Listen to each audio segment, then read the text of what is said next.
You've built your business over decades, and now it's time to think about that once in a lifetime exit. You've come to the right place. Here, you will hear business exit professionals talk about what you should know before exit. Hi, I'm Armando, family CFO at Axiom Founders Family Office, a wealth management firm in Scottsdale for founders' families. Here at Axiom, we know you want to be financially confident and secure. And the problem is, there's so much noise and just plain bad information out there to make informed choices for your family, especially when you own a valuable business. And that can make you feel confused and frustrated, which is why the FBI asked me to train 400 FBI special agents, all of them CPAs, to train them in their own personal financial planning. So call my office today to schedule your 30-minute founder strategy call at 480 367 9000.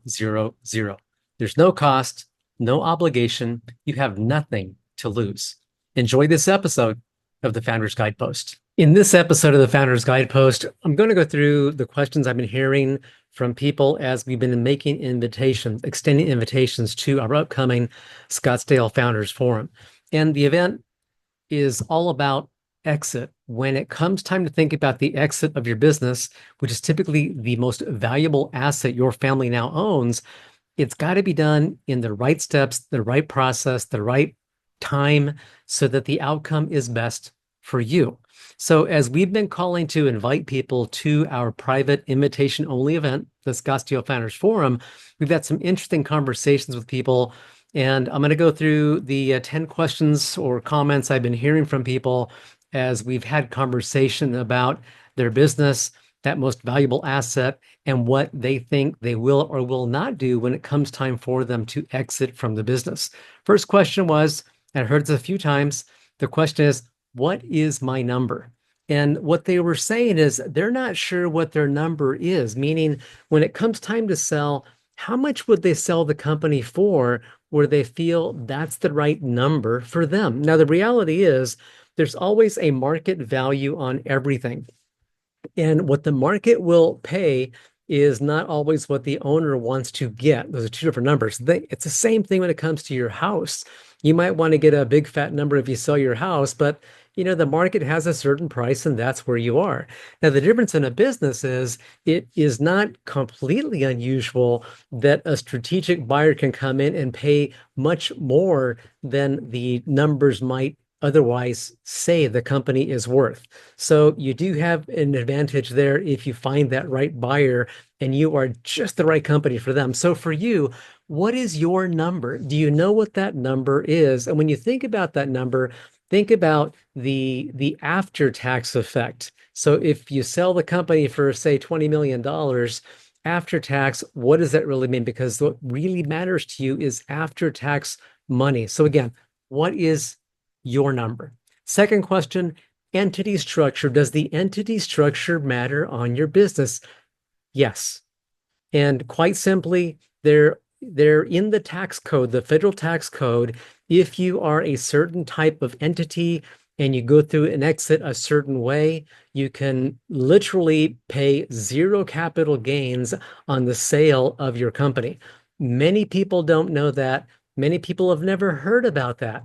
And I'm sharing that with you because it's a very valid question. Does your entity structure matter? And what I would also say is when you think about your business and the different value drivers in your company, it's a very common structure to have the operating business in one entity, the assets in another entity, and a management company overseeing and being part of that as well. So it's really understanding what your value drivers are and where is the value.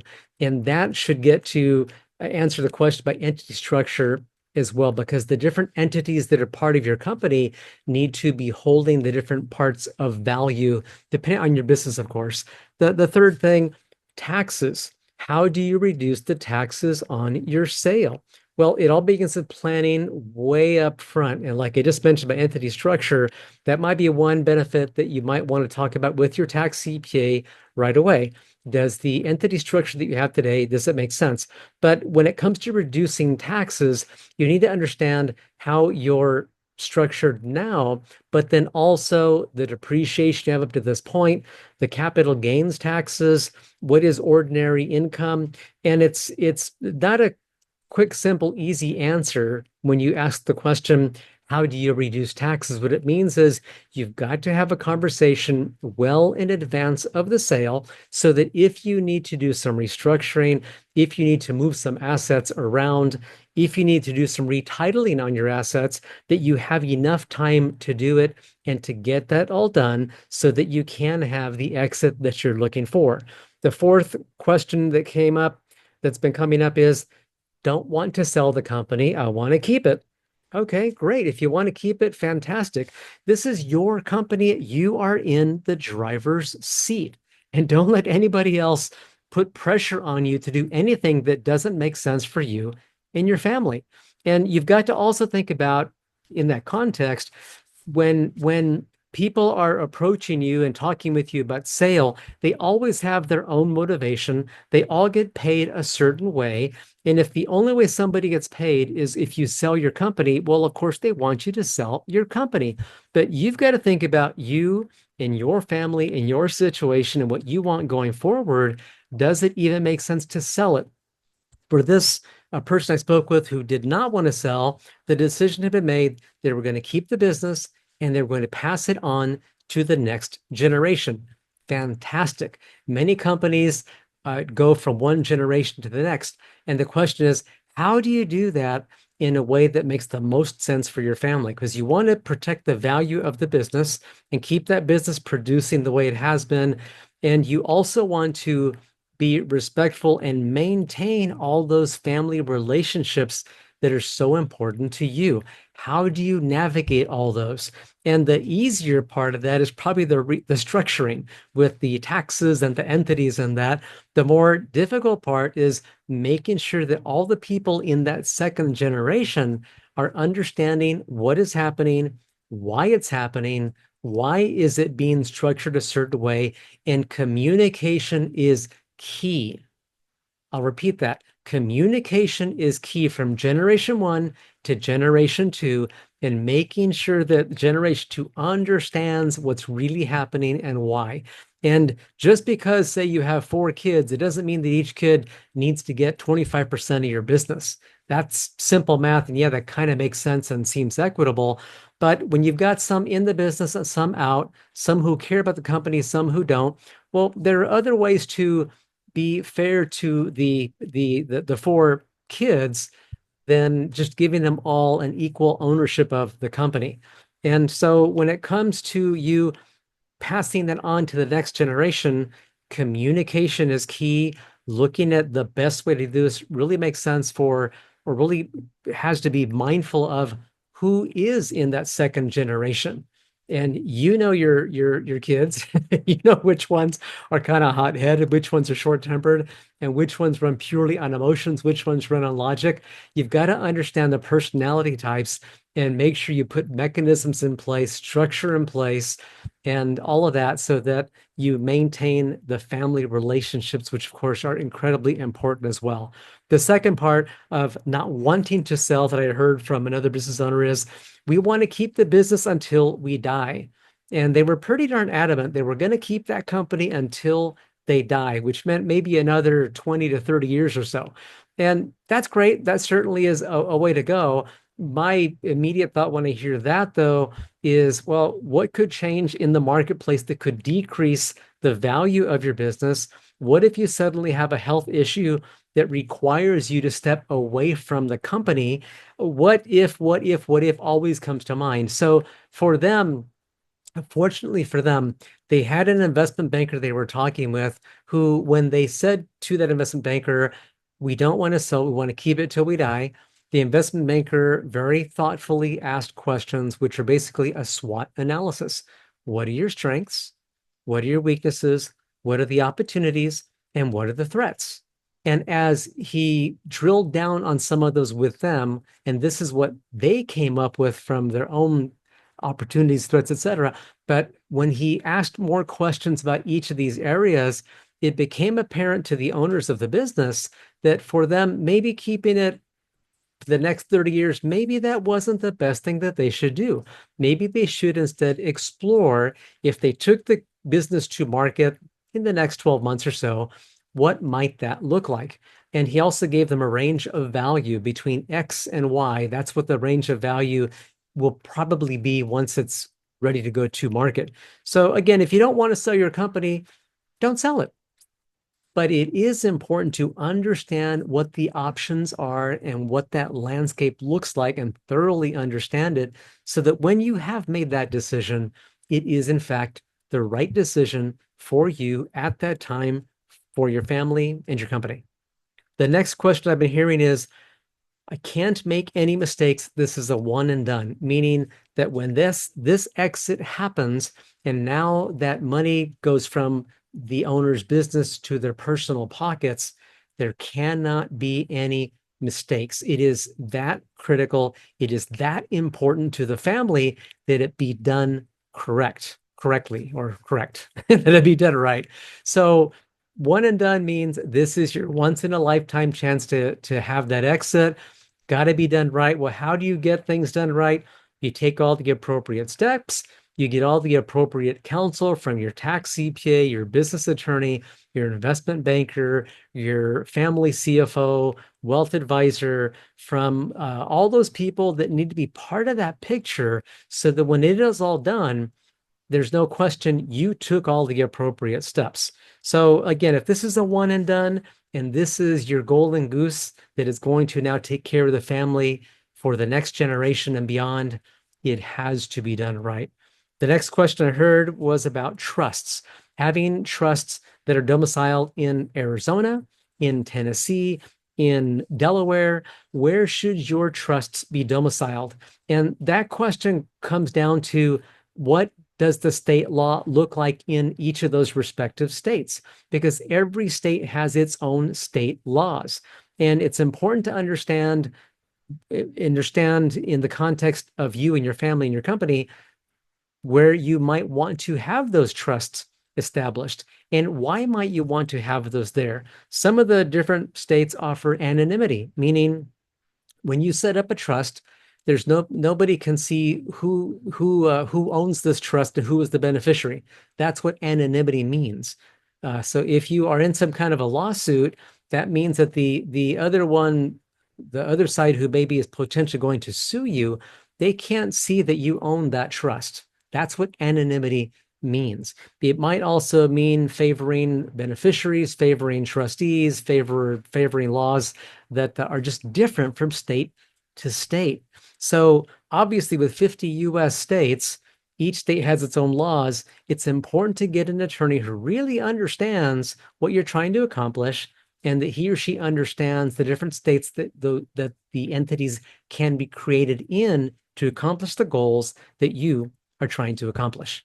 The next question I heard was, how do I increase the value in my company now? So you have to understand, what are your value drivers? And you might have, say, 3 product lines, and maybe you're going to sell one next year and the other one the year after, and the other one the year after that. Well, the value drivers are what creates value in your company. So if your company is worth, say, $20 million, what is really that $20 million consisting of? What is driving the value to get to that $20 million? And if you're not sure what those are, that's when an investment banker can be really helpful. That's when maybe an appraisal company or valuation company can also be helpful, because they can look at the market and look at that as well, or maybe even a business consultant. But what are the value drivers in your company? Are you wondering if you've missed anything in your financial planning? We hear that a lot from very smart, very successful people. Stop wondering. Offload that responsibility to professionals who do this for a living. Start by scheduling your founder strategy call at axiomcorp.com. And that gets to the question of, how do I increase value now? It's quite possible. I spoke with the CEO recently, and he mentioned this for one of his clients. It's quite possible that your product lines have different value. And one of them might be bringing down the value of the other. So separate those two, maybe sell off one product line. But the CEO told me he did exactly that because in the company that he was working, that hired him to help look at all this, he understood that in the healthcare field, that one product had much more value than the other products. And so to separate that and really maximize that value, what he did is he sold off the one into a separate company or sold it off or something, but he sold it off by itself because it had a higher value and a higher multiple. And then that allowed him to look at the other ones differently and then market those differently for maximum value on the remaining products. So it's really important to understand what is the value driver. And one thing I've heard different investment bankers say over and over and over again is buyers want to buy a cash printing machine. They don't want to come in and start running your business typically. They just want to buy a company that is printing money. So think about it like this. The less you, the owner, the less you are involved in that company, the more like a cash printing machine it is. And that means you've got your C-suite in there, you've got your management company in place. They all know what they're doing. They all have assigned responsibilities and job descriptions, and they all work together as a team, whether you, the owner are there or not. That's that monkey, with the tambourines just printing money. And that's what people want to buy, the cash making machine. So how do I increase value? Understand what your value drivers are and pull yourself out of the business so that it runs without you. Next question we heard also is about the buyer.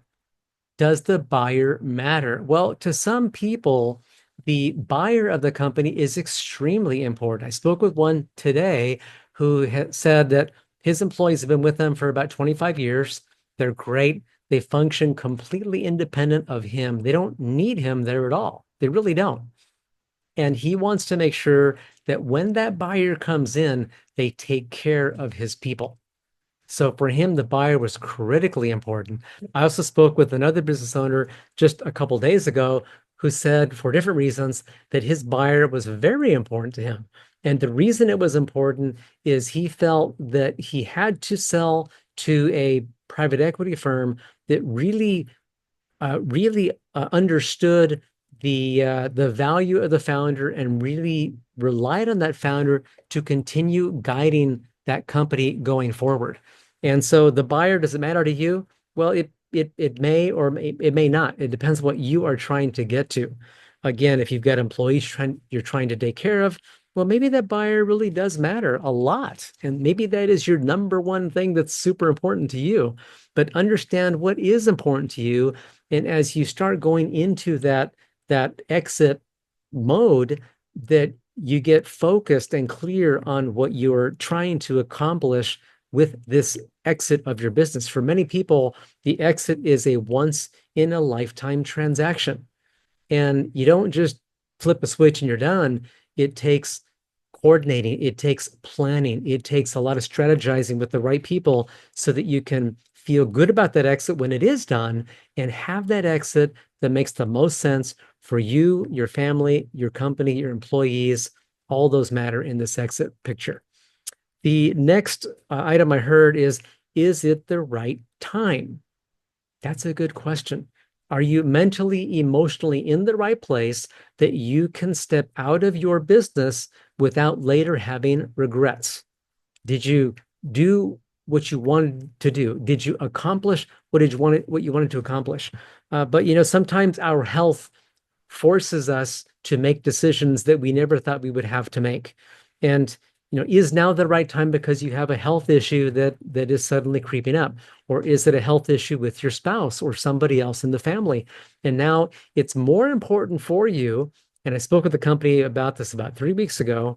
Because of a family situation that needed a lot of attention, this couple decided it was time to begin that exit process now.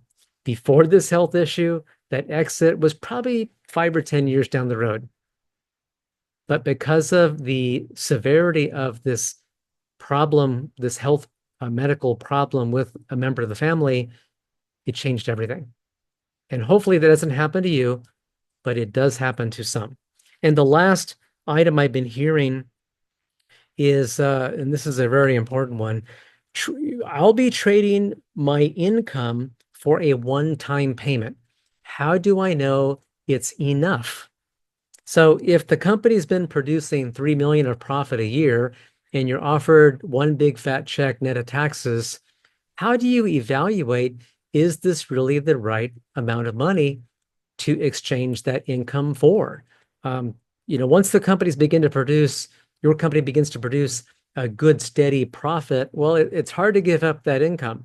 And you've got to be absolutely certain that when you accept that deal and you accept that payment, and you've got to feel good about it. It's got to be the right decision for you at the time. And the way we can help in that process is by financial modeling out numbers. And what we'll do is take you and your family now, or you and your spouse now, fast forward 10, 15, 20, 30, 40 years, and net of taxes today, what do you end up with if you sell at a certain price?